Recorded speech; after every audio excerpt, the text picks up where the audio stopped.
முருகனின் முதல் படை வீடான திருப்பரங்குன்றம் சுப்பிரமணிய சுவாமி கோவில் அமைந்திருக்கும் மலையின் மேலே சுல்தான் சிக்கந்தர் பாதுஷா அவுலியா தர்காவும் அமைந்துள்ளது.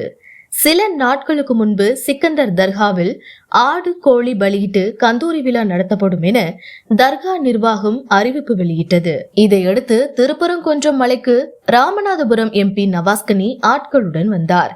அப்போது எம்பியுடன் வந்தவர்கள் மலைப்பகுதியில் அசைவ உணவு சாப்பிட்ட புகைப்படம் சமூக வலைதளங்களில் வெளியானது.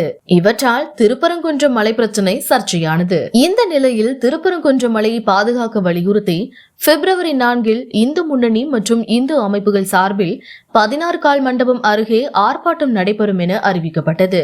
இதற்கு அனுமதி கோரி இந்து முன்னணியின் மதுரை மாவட்ட பொதுச் செயலாளர் கலாநிதி மாறன் திருப்பரங்குன்றம் காவல் நிலையத்தில் மனு அளித்தார்.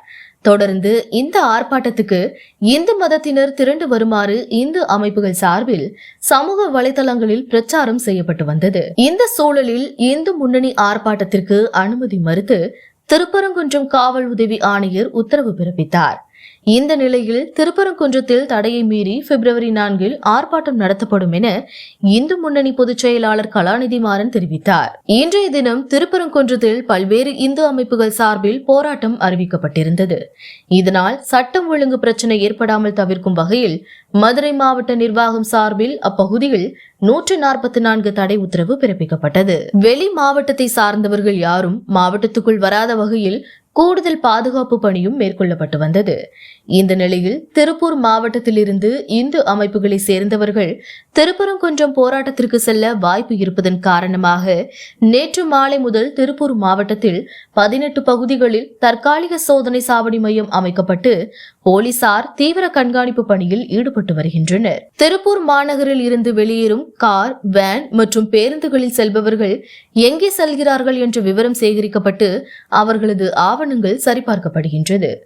போராட்டத்தில் பங்கேற்க செல்வதாக கருதப்படுபவர்கள் திருப்பி அனுப்பப்பட்டு வருகின்றனர். தொடர்ந்து இன்று முருக பக்தர்களுடன் இந்து முன்னணியின் மாநில தலைவர் காடேஸ்வர சுப்பிரமணியம், இந்து முன்னணி மற்றும் இந்து அமைப்பை சார்ந்தவர்கள் திருப்பரங்குன்றம் செல்வதற்கு வாய்ப்பு இருப்பதாக கருதப்பட்ட நிலையில் காலை முதல் இந்து முன்னணியின் மாநில தலைவர் காடேஸ்வர சுப்பிரமணியம் அலுவலகம் அமைந்துள்ள திருப்பூர் பெருச்சிப்பாளையம் பகுதியில் கூடுதல் போலீசார் பாதுகாப்பு பணியில் ஈடுபடுத்தப்பட்டனர்.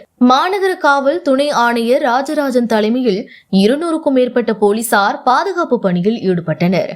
தொடர்ந்து திருப்பரங்குன்றம் செல்வதற்காக கையில் வேலுடன் அலுவலகத்தில் இருந்து தொண்டர்களுடன் இறங்கி வந்த இந்து முன்னணி மாநில தலைவர் காடேஸ்வர சுப்பிரமணியம் காவல்துறையினரால் கைது செய்யப்பட்டார். கைது நடவடிக்கைக்கு கண்டனம் தெரிவித்து இந்து முன்னணி தொண்டர்கள் திடீரென தாராபுரம் சாலையில் மறியல் போராட்டத்தில் ஈடுபட்டனர். மறியல் போராட்டத்தின் போது கைது செய்யக்கூடாது என வலியுறுத்தி இந்து முன்னணி தொண்டர் ஒருவர் திடீரென பெட்ரோல் ஊற்றிக்கொண்டு தீக்குளிக்க முயன்றார். அவரை தடுத்து போலீசார் அவர் மீது தண்ணீரை ஊற்றி அழைத்து சென்றனர். தொடர்ந்து 300க்கும் மேற்பட்டவர்களை போலீசார் கைது செய்து தனியார் மண்டபத்திற்கு அழைத்து சென்றனர். திருப்பூர் மாநகர் முழுவதும் பல்வேறு இடங்களில் போலீசார் குவிக்கப்பட்டுள்ளனர்.